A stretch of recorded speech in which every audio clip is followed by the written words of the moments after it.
kung paano sila magpapasalamat sa mga biyayang nakamit po nila, sapagkat doon po ay nakita nila na ang isang proyekto na hindi kinapalooban ng kahit anong korupsyon, ganun pala kanya, kapag wala palang korupsyon ang isang proyekto, makikita mo yung pagkakagawa niya at alam na alam mo na ito'y magiging kinabukasan na ng aming mga pamilya. Ibig sabihin, nagsasaka siya, nagsisikap, nagtityaga, ngunit para sa pagkain lang. Bukod doon, wala na po. Patuloy na nabubuhay sa kahirapan ng ating mga magsasaka. Hindi sapat ang ani at ang patuloy na pagdepende sa importasyon para sa pagkaing bigas ng ating mga mamamayan. Ilan lamang ito sa mga problemang dapat nating agarang masolusyonan, Mr. President. Dante Marcoleta. Senator Dante Marcoleta is recognized. Maraming salamat, Mr. President. Noong isang linggo po, Mr. President, ako po ay dumalaw sa munisipyo ng Claveria sa Cagayan Valley. Kahit po tayo ay abala sa ating gawain dito, ay pinagbigyan ko po na mabisita yung mga magsasaka sa lugar na yon, sapagkat una ko po silang nakausap noong 2022, Mr. President. At nung balikan ko sila nung isang linggo ay hindi mo maipinta sa kanilang mga mukha, Mr. President, ang kagalakan sapagkat nakita nila yung kaganapan ng mga ipinangako natin, lalong-lalo na po yung tatlong water impounding dams po na nakatutulong po sa kanilang pagsasaka ngayon.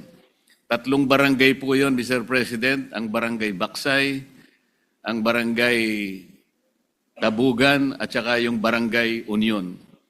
Nakakaingit po ang nakita ko, Mr. President, sapagkat kagaya naman po ng alam nyo, ako rin po ay lumaking isang magsasaka. Sana yung nakita kong yon ay magawa sa iba't ibang panig ng ating bansa. Napakalaki po ng iniunlad ng kanilang pagsasaka, Mr. President. Kung di po ako nagkakamali, ay nakuha nilang madoble yung kanilang output sa pagsasaka. Tuwan-tuwa po sila at hindi nila malaman kung paano sila magpapasalamat sa mga biyayang nakamit po nila, sapagkat doon po ay nakita nila na ang isang proyekto na hindi kinapalooban ng kahit anong korupsyon, ganun pala kanya, kapag wala palang korupsyon ang isang proyekto, makikita mo yung pagkakagawa niya at alam na alam mo na ito'y magiging kinabukasan na ng aming mga pamilya.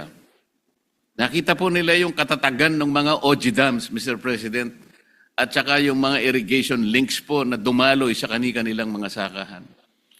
Pagkatapos po ay tumuloy ako sa Pidig, isa pong munisipyo ng Ilocos Norte, Mr. President. Nakita ko po ang isang modernong rice mill na may kasama pong drying facilities. Nainggit na naman po ako sapagkat sa tagal ko po sa aking barangay sa Paniki, Tarlac, wala po akong nakitang ganong pasilidad. Napakaganda po. Kami po nung kami nagsasaka pa po, maraming taon na nakararaan, Mr. President. Nagbibilad po kami ng palay sa plaza po ng munisipyo. Nakikigagawan po sa araw kung para lang po maibilad yung aming mga palay. Kung minsan naman po sa kalsada, ando na po yung daanan ng kung ano-anong mga sasakyan. Sana po ganun lahat ang mangyari sa lahat ng mga lugar natin sa ating bansa para sa ganun ay yung daloy po ng kaginhawaan ng pagsasaka ay maranasan po lahat ng ating mga kababayan. This is the reason, Mr. President, why I rise today to co-sponsor and to co-author the Senate Bill number 1624 or the Congressional Commission on Agriculture, Fisheries, and Food Security, AGRICOM Act. As one who grew up to farmer parents and now a proud tiller of a humble lettuce farm in Paniki, Tarlac, Mr. President. This representation has long been a staunch advocate of pursuing concrete and targeted reforms in our agriculture and fisheries sector. Kaya naman noong Agosto pa lamang, Mr. President, sa isa pong pagdinig natin sa mga komite, nabanggit ko na dapat na ring magkaroon ng isang komisyon na titingin sa kalagayan at mga suliraning kinaharap ng ating mga magsasaka at mga mangingisda. With the creation of AgriCom, we will undertake a long overdue national assessment and evaluation of what our farmers and fisherfolk need and why they are still left behind. Sa pagitan ng AgriCom, magkakaroon tayo ng isang malinaw na mekanismo upang magrekomenda ng mga konkreto, makabuluhan at makabagong reforma na magpapalakas sa ating mga magsasaka at mangingisda. Magtitiyak ng sapat na abot kayang pagkain sa bawat Pilipino at magtutulak sa Pilipinas na maging globally competitive sa larangan ng agrikultura at pangisdaan. Hindi na bago sa ating kasaysayan ang pagsasabatas ng isang komisyon na siyang tututok sa iba't ibang sektor ng ating lipunan, Mr. President. Under the EPIRA Law o Republic Act 9136 as amended, a Joint Congressional Energy Commission, JCEC, was constituted to exercise oversight in the implementation of all existing energy laws in the country. Sa larangan naman ng edukasyon, nagkaroon na tayo ng dalawang komisyon na naliksik sa estado ng ating edukasyon. Una ay ang First Congressional Commission on Education na binuo sa ilalim ng Joint Resolution Number 02 ng 8th Congress noong 1990. At pangalawa ay ang Second Congressional Commission on Education na naitatag sa ilalim ng Republic Act 11899 noong July 23, 2022.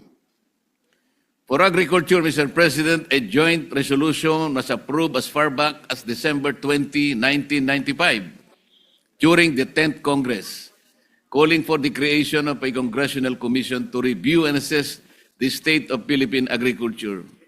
So more than 30 years later, our agriculture sector remains dismal. Ang sabi nga po, kung i-characterize ito, Mr. President, subservience farming na lamang po eh. Ibig sabihin, nagsasaka siya, nagsisikap, nagtityaga, ngunit para sa pagkain lang. Bukod doon, wala na po.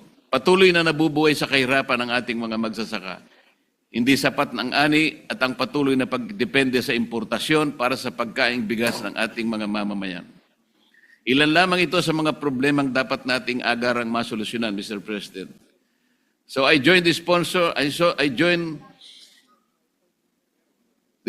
in pushing for the creation of this Congressional Commission on Agriculture, Fisheries, and Food Security. Thank you, Mr. President. Thank you, Senator Marcoleta.